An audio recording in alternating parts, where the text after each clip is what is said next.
The whole description she does of the Portland hospital, the birth, that was completely fabricated. We all know. A single photograph. That's all it took to send shockwaves through royal circles and leave Prince Harry reportedly sleepless in Montecito. The image that was supposed to celebrate Lilibet's 4th birthday has instead ignited a firestorm of questions that refuses to die down. And now, renowned investigative author Tom Bower has made a statement so explosive that even palace insiders cannot ignore it. This isn't gossip. This isn't speculation from random internet trolls. This is coming from a man who has spent decades exposing the truth about some of the world's most powerful figures. When Tom Bower speaks, people listen. And what he's saying now about Harry and Meghan's children has left many asking one simple question. What exactly are they trying to hide? Before we dive deep into this revelation, make sure you're subscribed and notifications are turned on, because what comes next is going to challenge everything you thought you knew about this carefully crafted royal narrative. Who is Tom Bower and why should we listen? Let's be crystal clear about something. Tom Bower is not some tabloid journalist chasing clicks. He's not a royal commentator making assumptions from the sidelines. This man has built an entire career on one principle: uncovering truths that powerful people desperately want to keep buried. His best-selling book on Prince Charles didn't succeed because of rumors or hearsay. It became a #1 bestseller because it was meticulously researched, carefully documented, and revealed the strategic rebuilding of Charles's image after Diana's death. Readers trusted it because Bower doesn't just tell you what happened. He shows you why it happened, with evidence to back every claim. So when Bower turned his investigative lens toward Meghan Markle, he expected to find sources willing to talk. After all, he'd successfully interviewed countless people for previous projects. But something unusual happened. Doors slammed shut. Former friends refused to respond. Acquaintances went silent. According to Bower himself, Meghan made it abundantly clear that no one should cooperate with his research. Think about that for a moment. When someone actively works to prevent others from sharing their experiences, what does that tell you? Is it privacy or is it control? The few who did speak painted a complicated picture. Even Meghan's own father approached conversations carefully, emphasizing that despite their conflict, she was still his daughter. That level of caution from family members speaks volumes about how sensitive and heavily guarded this entire situation has become. Now Bower's focus has shifted to something even more controversial: the births of Archie and Lilibet. And according to him, the level of secrecy surrounding these events goes far beyond normal royal privacy. He's suggesting there are inconsistencies, timeline problems, and details that simply don't add up when you examine them closely. Are you starting to see why this matters? The timeline that doesn't add up. Here's where things get genuinely strange. Birth announcements should be straightforward, right? A date, a location, maybe a time. Basic information that every family shares. But with Archie's birth, even these simple facts became murky. Tom Bower has pointed out repeatedly that the information released publicly about birth dates and timing contained inconsistencies that raised immediate red flags. When you place the official announcements on a clear timeline, gaps appear. Details that should align cleanly instead create confusion. Let me ask you something. Have you ever noticed how much control seemed to be exercised over every single piece of information? Buckingham Palace, an institution known for precision in its communications, appeared to endorse details that some observers later questioned. The public received specific information about dates, locations, and timing. But alternative accounts suggested events behind the scenes may have followed a completely different script. One detail stands out particularly sharply. Reports indicated the widely assumed plan was to use Portland Hospital, a traditional choice for royal births. Yet, sources later suggested Meghan never intended to use that hospital at all. She was reportedly considering a home birth instead, which is perfectly normal and acceptable. But here's the question that refuses to go away. If a different plan was always in place, why was Portland Hospital mentioned publicly? That single inconsistency opened the door to every question that followed, because if one detail was presented inaccurately, what else might not align with reality? And here's what makes this even more perplexing. There was never any follow-up explanation, no clarification, no statement saying plans changed or circumstances evolved. Just silence. When you leave gaps like that unfilled, people naturally wonder what else might be unclear and why those gaps were never addressed. Do you find that strange? Drop a comment below and let me know your thoughts. The medical mystery. No one can explain. According to multiple reports, official palace announcements included specific descriptions of events at Portland Hospital, yet alternative timelines suggested a completely different sequence occurred. That contrast alone wouldn't necessarily be alarming if it had been addressed openly, but it wasn't. And that's where the real problem began. Tom Bauer hasn't just noticed these inconsistencies. He's documented them. He's asked the questions that many royal watchers have been thinking but hesitated to voice publicly. Why did the narrative around a hospital birth get presented one way when events may have unfolded entirely differently? Why were official statements released that painted such a clear picture if that picture wasn't accurate? The medical information typically shared, even at the most basic level, was strikingly minimal. That absence stood out because even highly private public figures usually release a small set of standard details. Birth weight, time of arrival, attending physician. These aren't invasive details, they're routine announcements. But in this case, nearly every element remained tightly controlled. What did surface felt unusually refined. The photographs, official announcements, and carefully structured statements all carried a distinctly polished quality. Nothing appeared casual. Nothing felt unguarded. There were no candid moments, no spontaneous glimpses into what should have been a deeply personal, joyful experience. Instead, everything arrived fully packaged, as though it had passed through multiple layers of review before reaching the public. Does that sound like a family welcoming a new baby? Or does it sound like a corporate product launch? For many observers, that level of curation raised more questions than it answered. When every detail appears managed to this degree, curiosity doesn't fade, it intensifies. Why this matters more than you think? Some of you might be thinking, why does any of this matter? Lots of families keep birth details private. And you're absolutely right. In most families, this wouldn't be newsworthy at all. But the royal family is not most families. Within royal systems, lineage isn't symbolic, it's structural. It determines titles, succession order, and formal standing within an institution that has operated the same way for centuries. This isn't about drama or stirring controversy. This is about how monarchy functions by design.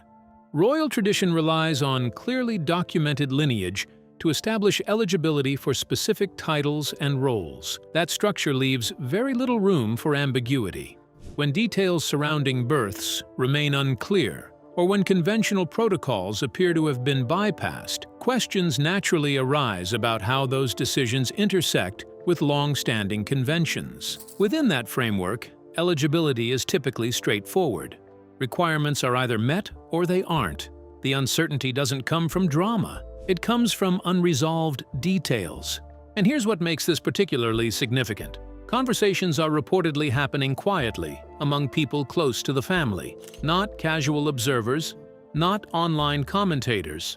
We're talking about individuals familiar with royal customs, protocols, and the internal weight these matters carry. They're discussing potential implications behind closed doors. When questions begin circulating among insiders, the conversation moves beyond speculation into something far more serious. It suggests that uncertainty is being acknowledged privately, even if it's not being addressed publicly.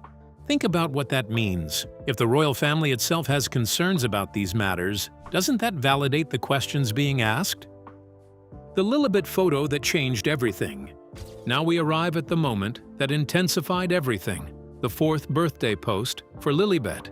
Meghan shared an image on Instagram that, on the surface, felt warm and celebratory, a mother marking her daughter's special day. But even in that supposedly intimate moment, the child's face remained largely hidden. And the way the post was constructed caught people's attention immediately. To many observers, it appeared less like an unguarded snapshot of motherhood and more like a meticulously composed brand release. The language, the framing, the timing, everything felt deliberate, controlled and polished to a degree rarely associated with spontaneous family moments. When every detail appears managed, curiosity naturally follows. This isn't cynicism. It's human instinct. People notice patterns, especially when authenticity seems filtered through layers of strategy. But here's where it gets really interesting. The pregnancy photographs, once accepted at face value, are now being revisited with sharper scrutiny. Viewers are noticing details they either overlooked before or hesitated to question at the time. Observers have pointed to specific inconsistencies, small details that appear misaligned when photographs are compared closely or placed alongside publicly known timelines. Individually, these details might seem insignificant, but when examined collectively, they've prompted much wider discussion. The timeline surrounding the pregnancies appeared imprecise. Medical information was minimal. What did surface was unusually refined and controlled. Nothing felt casual or spontaneous, and that pattern of extreme curation has only deepened public curiosity rather than easing it. Here's a question for you. When you look at those images now, knowing what you know, do they feel authentic or do they feel staged? The visibility problem that won't go away. Let's talk about something that makes this entire situation even stranger. The almost complete absence of Archie and Lilibet interacting with the wider royal family. This isn't about formal appearances or ceremonial photographs. This is about ordinary, unscripted family moments. When you compare the visibility of these children with Prince William and Catherine's children, the contrast is absolutely striking. George, Charlotte, and Louis are regularly photographed with grandparents, cousins, and extended family at birthdays, holidays, and casual gatherings. These images feel natural, almost routine. You can see bonds forming in real time, shared smiles, relaxed interactions, relationships growing naturally. That's what most people expect to see in any close-knit family. Royal titles aside, that's just normal family life. But with Archie and Lilibet, public glimpses within the wider family circle are extremely rare. There are no widely seen images of casual moments with King Charles, no spontaneous interactions with cousins, no unguarded family scenes that feel organic or unplanned. What is released appears carefully curated, measured, and controlled. And when young children are involved, children who would normally be forming bonds with grandparents and relatives, that absence becomes impossible to ignore. Observers have also noted that King Charles has kept a visible distance. This appears to be a deliberate choice rather than coincidence. In a family where tradition and lineage carry lasting significance, that distance naturally raises questions that cannot easily be dismissed. Something about this separation feels intentional, not accidental. The wider royal circle appears unusually restrained. No joint appearances, no public messages of unity, no visible efforts to maintain a shared family presence. From the outside, it looks as though communication has narrowed to almost nothing, as if an invisible boundary has been quietly put in place. Why would that be? The theory that explains everything. Some observers believe this separation serves a very specific purpose. The theory is that the royal family may be protecting the institution itself, creating distance now to reduce risk later. By stepping back early, they limit association if unresolved questions eventually resurface in a more serious way. It's a cautious, defensive posture, one rooted in experience rather than emotion. If that interpretation holds weight, it signals something crucial. It suggests these lingering concerns are not being dismissed behind palace doors. Instead, they're being treated with a level of seriousness that reflects just how high the stakes truly are. You don't create this level of separation from family, especially where young children are involved, unless there is genuine concern driving it. Distance of this kind is rarely accidental, and it's not a decision made lightly. What makes the situation even more sobering is what it means for the children themselves. Growing up without regular contact with extended family, without shared holidays, casual visits, or familiar faces, that leaves gaps that time cannot easily repair. Whether shaped by circumstance or choice, this is the reality surrounding Archie and Lilibet today. And that reality should concern all of us, regardless of how we feel about Harry and Meghan. The financial pressure driving everything. Now let's address the elephant in the room: money. Harry and Meghan are widely understood to be reliant on their commercial agreements, particularly high-profile deals with Netflix and book publishers. These projects aren't supplementary income streams. They represent the foundation of their financial independence. When the couple stepped away from royal duties, they also stepped away from the institutional financial support that comes with being working members of the family. That decision was framed as a move toward autonomy, but autonomy requires sustainability. The financial pressure became even more visible after the move to Montecito. The property itself is substantial, and the ongoing costs, particularly private security, are widely understood to be extremely high. Maintaining that level of protection and lifestyle requires consistent, significant income. According to various reports, expectations about Harry's personal wealth may not have aligned with reality. There were assumptions early on that his financial resources were far larger than they ultimately proved to be. The actual figures were reportedly much more modest, creating an unexpected gap that had to be addressed quickly. That reality helps explain the urgency surrounding major media contracts.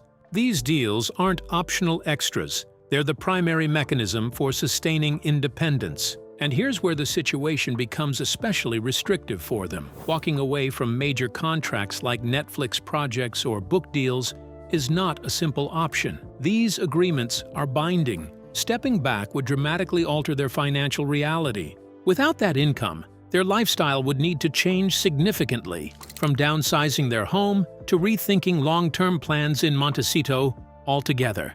This context matters when people question why deeply personal stories continue to surface. It's not solely about visibility or relevance. Financial sustainability is directly tied to producing content that attracts attention and engagement.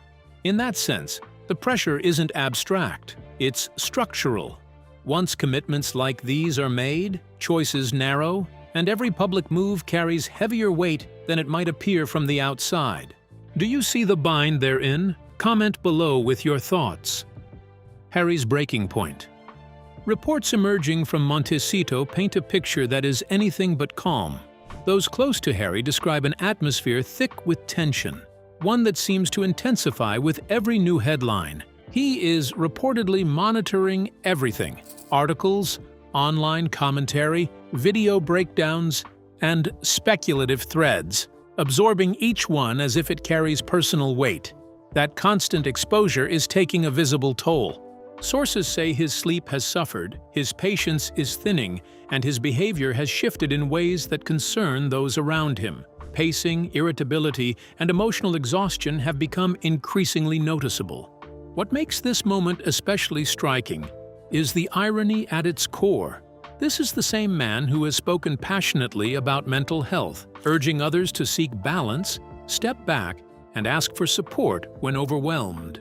Now, by many accounts, he appears caught in the very spiral he once cautioned others against. The pressure is coming from one relentless source: the inability to step away from the noise. The constant monitoring of what is being said, written, analyzed, and replayed has created a sense of losing control over his own narrative.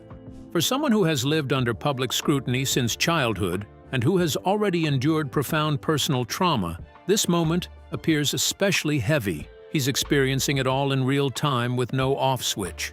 Meanwhile, longtime friends, particularly those from Harry's military years who once formed his most trusted inner circle, are reportedly stepping back. There are no public statements, no dramatic confrontations, just a slow and noticeable thinning of the support system that once anchored him.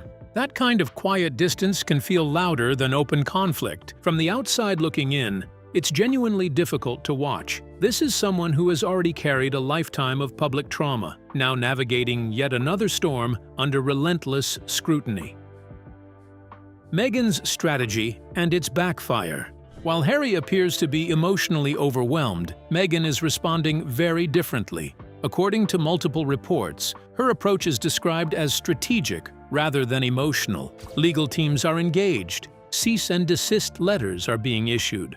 Lawyers are working quietly behind the scenes. It's a tightly managed response designed to contain damage and reassert control.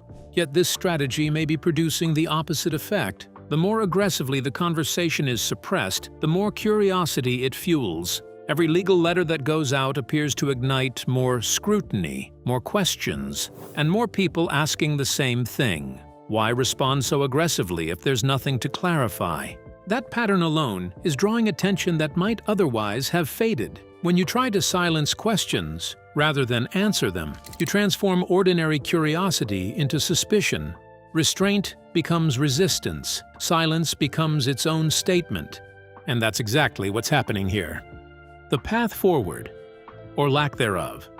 So where does this leave the carefully constructed fairy tale? The story of breaking free from royal constraints to build a life rooted in authenticity and freedom is beginning to fracture under the weight of unresolved questions. What makes it more painful is the sense that much of this could have been avoided entirely. There were moments early on when clarity could have changed everything, when inconsistencies were first noticed, when timelines felt unclear, when secrecy began to raise eyebrows. A simple, transparent explanation might have stopped the speculation before it took hold.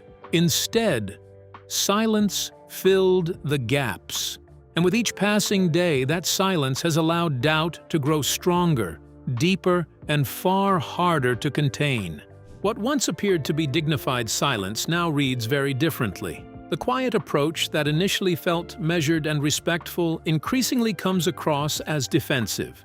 Privacy, which once seemed reasonable and understandable, is now being interpreted as concealment.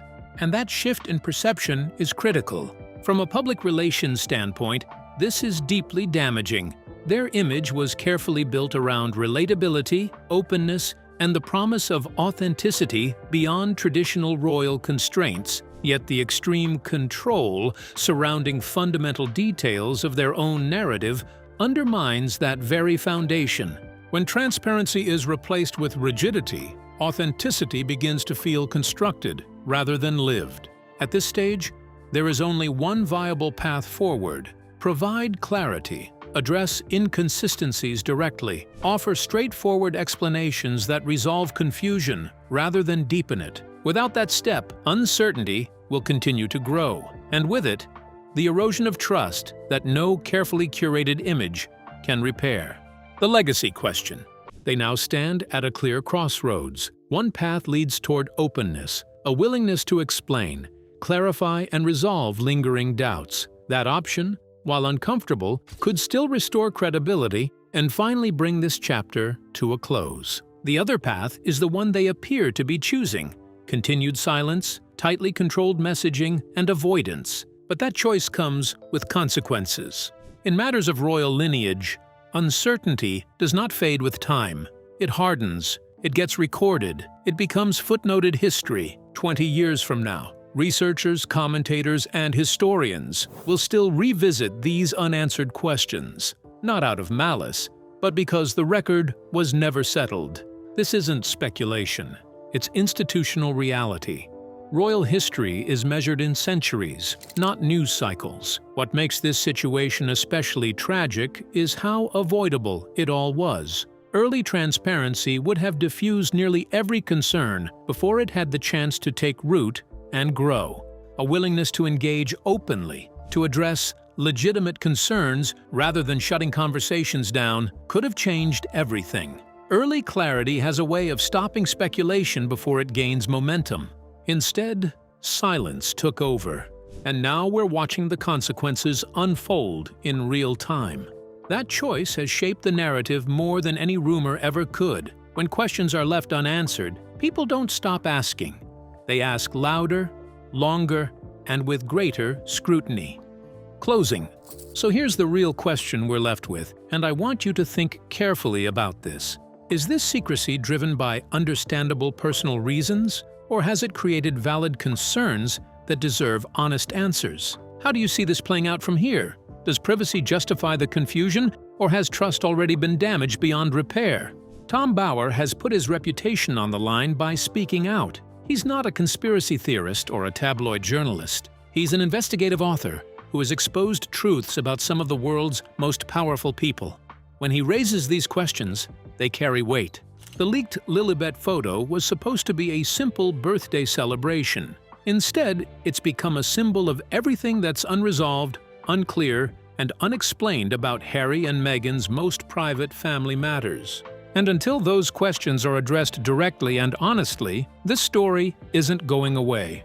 Not in 20 years, not in 50, not ever. The ball is in their court. The question is, will they finally provide the clarity that could end this, or will they continue down a path that ensures these doubts become part of their permanent legacy? Share your thoughts in the comments below. Keep the discussion respectful. This is about seeking truth, not attacking anyone. If you found this deep dive valuable, hit that like button, subscribe to the channel, and share this video with anyone who appreciates thoughtful, fact-based analysis.